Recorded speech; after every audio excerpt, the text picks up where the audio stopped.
Anyways, kwa upande wangu walokole wanatakiwa kutupangia maisha.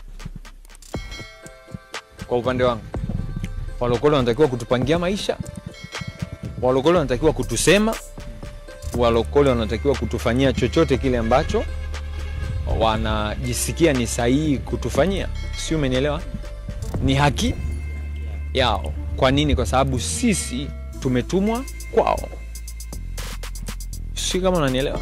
Sasa ile tu kwamba umetumwa kwa watu, huwezi kuwapangia wakupokeeje au wakufanye nini. Fanya kile ambacho Mungu amekutuma kukifanya, ukimaliza ondoka. In fact, Stefano alipigwa mawe kwa watu waliotumwa, walimpiga mawe. Yesu alimsulubisha kwa watu waliotumwa. Waliotumwa, ukienda kusoma kwenye kile kitabu cha Yohana sura ya 1, anasema alikuja kwao, lakini walio wa kwake wakamkataa. So, yani ndio kazi yetu kuja, kupigwa, kuchinjwa. That is our job, and hatutakiwi kuwachukia hawa watu. We need to love them. Walokole wanatakiwa kutupangia maisha. Walokole wanatakiwa kutusema.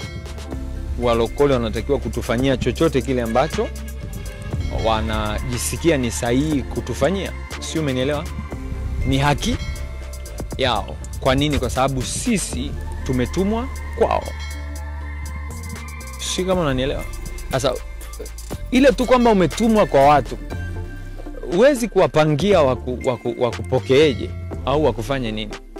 Fanya kile ambacho Mungu amekutuma kukifanya, ukimaliza ondoka. In fact, Stefano alipigwa mawe kwa watu waliotumwa, walimpiga mawe. Yesu alimsulubisha kwa watu waliotumwa. Waliotumwa, ukienda kusoma kwenye kile kitabu cha Yohana sura ya 1, anasema alikuja kwao, lakini walio wa kwake wakamkataa. So, yani ndio kazi yetu kuja, kupigwa, kuchinjwa. That is our job, and hatutakiwi kuwachukia hawa watu. We need to love them.